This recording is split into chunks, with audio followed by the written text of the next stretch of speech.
Hello everyone, मैं doctor रश्मि आपका अपने इस यूट्यूब चैनल में बहुत बहुत स्वागत करती हूँ।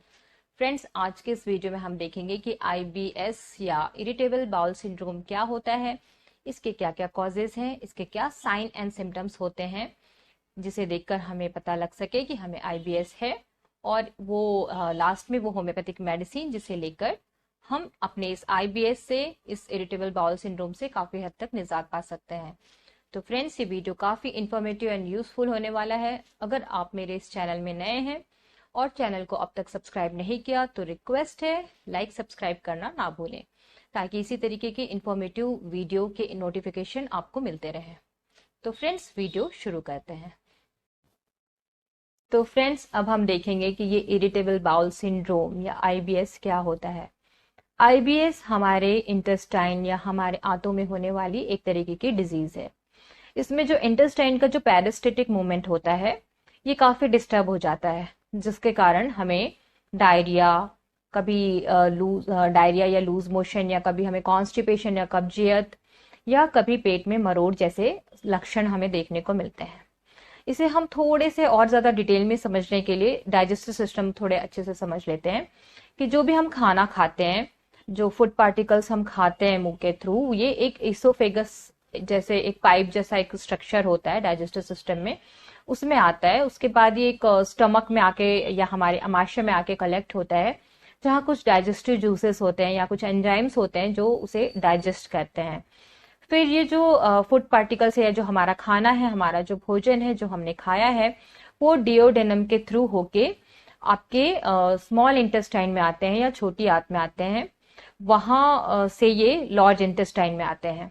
जब तक ये खाना लार्ज इंटेस्टाइन या आपकी बड़ी आंत में आते हैं तो 90% तक डाइजेस्ट हो चुका होता है, और लार्ज इंटेस्टाइन में ये एब्जॉर्प्शन का काम करता है। जो आपने अच्छा सा जो भोजन किया है, जो न्यूट्रिएंट्स होते हैं, जो पानी होता है, ये सब यहाँ बड़ी आंत में आके अवशोषित या एब्जॉर्ब होता है।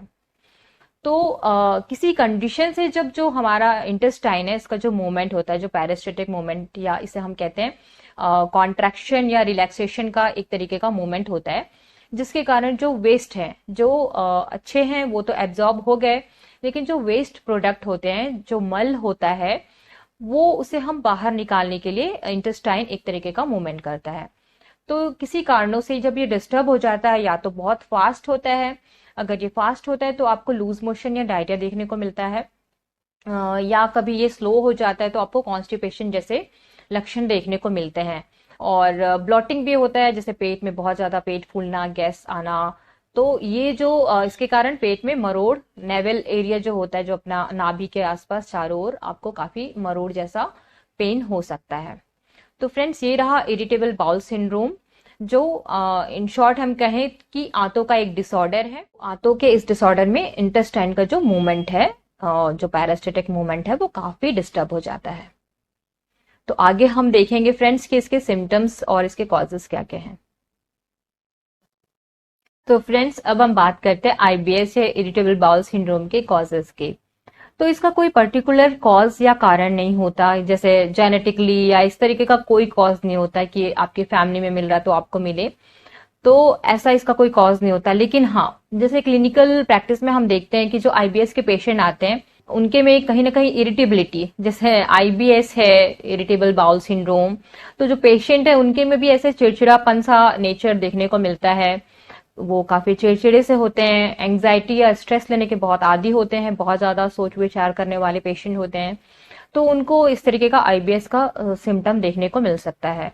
सेकंड, हम बात करें, कहीं ना कहीं उनके में एक हिस्ट्री मिलती है कि वो बहुत लंबे समय तक लॉन्ग एक मेडिकेशन में चले आ रहे हैं। एलोपैथिक मेडिसिन जो बहुत हार्ड होती है, उस तरीके का मेडिसिन वो काफी लंबे समय तक लेते आ रहे हैं, उसके बाद उन्हें ये आईबीएस के सिम्टम्स आने लगे हैं। थर्ड बात करें तो एक पोस्ट इन्फेक्शनल, जैसे अगर उनको किसी तरीके का एमीबियासिस हुआ है या कोई फंगल या बैक्टीरियल इन्फेक्शन उनके पेट में हुआ है, जैसे उन्होंने कभी बाहर का कुछ खाना खा लिया, उसके बाद उनको डायरिया, डिसेंट्री कुछ हो जाता है, उसके बाद उनको इस तरीके का आईबीएस का सिम्टम्स देखने को मिल सकता है। तो ये रहे इस आईबीएस के कॉजेस। तो फ्रेंड्स, बात करते हैं इरिटेबल बाउल सिंड्रोम या आईबीएस के सिम्टम्स की। पहला जो सिम्टम है, जैसे मैंने पहले बताया, पेशेंट को डायरिया या लूज मोशन देखने को मिल सकता है। साथ ही उनको कब्जियत के भी या कॉन्स्टिपेशन के भी सिम्टम्स मिल सकते हैं, या ऑल्टरनेटली कभी उनको कब्जियत है फिर आपको डायरिया हो गया, डायरिया के बाद कब्जियत, इस तरीके के सिम्टम्स देखने को मिल सकते हैं। 4 सिम्टम्स की अगर हम बात करें तो पेट में मरोड़, जो नाभि वाली एरिया होती है, जो आपका नेवल एरिया है, उसके चारों ओर आपको बहुत मरोड़ सा दर्द हो सकता है, या उसके नीचे नेवल के नीचे वाले एरिया में भी आपको मरोड़ जैसा महसूस हो सकता है, दर्द हो सकता है। बात करें मेंटल जो सिम्टम्स हैं, तो उसमें जो पेशेंट है उनको थोड़ा सा वो एंग्जियस रहेगा, इरिटेबल रहेगा, चिड़चिड़ा सा होगा। तो ये सारे रहे आपके आईबीएस के सिम्टम्स।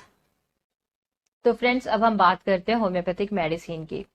पहली मेडिसिन है नक्सवामिका 30 या 200। अगर आपकी लाइफस्टाइल बहुत ज्यादा सेडेंट्री है, आप बहुत ज्यादा देर से सोते हैं, देर से उठते हैं, एक जगह बैठे रहते हैं और आपको कब्जियत बनी रहती है, तो नक्सवामिका बहुत अच्छी मेडिसिन है आपके इस सिम्टम्स को रिलीव करने के लिए। तो आप 2 बूंद इसकी सुबह लें, 2 बूंद शाम को लें। आपके सिम्टम्स में, आपके लक्षणों में काफी राहत और रिलीफ आपको मिलेगा। सेकेंड मेडिसिन की बात करें तो ये है पोडोफाइलम 30। अगर आपको बार बार डायरिया हो रहा है, लूज मोशन हो रहे हैं और इस तरीके की दिक्कतें आपको आ रही हैं, तो आप लीजिए पोडोफाइलम 30। 2 बूंद सुबह लीजिए, 2 बूंद शाम को। अगर ऑल्टरनेटली आपको ये दोनों सिम्टम्स मिल रहे हैं, डायरिया और कॉन्स्टिपेशन के, तो आप इन दोनों की भी 2-2 बूंदे ले सकते हैं 5 मिनट के गैप से। सुबह 2 बूंद सुबह, 2 बूंद शाम। अब बात करते हैं थर्ड मेडिसिन की। इनकी तो थर्ड जो मेडिसिन है ये है श्वाबे ब्रांड की Baptisia tinctoria mother tincture 1x tablet. ये बहुत अच्छी टैबलेट है इस चीज को कंट्रोल करने के लिए। अगर इसके साथ साथ आपको फीवर है, अंदरूनी फीवर भी आ रही है, ऐसा आपको लग रहा है अंदर से आपको फीवर है और इस तरीके के आपको लक्षण आ रहे हैं, तो इसकी 2 गोली आप दिन में 3 बार ले सकते हैं।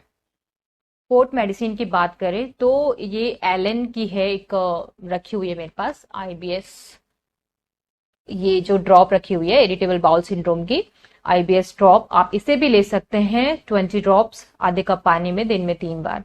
ये भी बहुत अच्छी मेडिसिन है आईबीएस को कंट्रोल करने के लिए। तो फ्रेंड्स, ये रही होम्योपैथिक मेडिसिन। आई होप आप इन मेडिसिन को लेके काफी जल्दी ठीक हो जाएं। इसके साथ साथ ही आप अपना लाइफस्टाइल भी ठीक रखिए। आप समय से सोएं, समय से उठें और एक अच्छी से नियमित दिनचर्या बना के रखें। फ्रेंड्स, ये रही होम्योपैथिक मेडिसिन। तो फ्रेंड्स, आई होप आपको मेरा ये वीडियो अच्छा लगा, इंफॉर्मेटिव लगा। अगर आपको मेरा ये वीडियो अच्छा लगा तो वीडियो को लाइक करना ना भूलें, अपने फैमिली और फ्रेंड्स के साथ ज्यादा से ज्यादा शेयर करें। और अगर आप मेरे इस चैनल में नए हैं और चैनल को अब तक सब्सक्राइब नहीं किया तो रिक्वेस्ट है सब्सक्राइब करना ना भूलें। तो फ्रेंड्स, मिलते हैं इसी तरीके के इंफॉर्मेटिव वीडियो के साथ नेक्स्ट वीडियो में। Thanks for watching.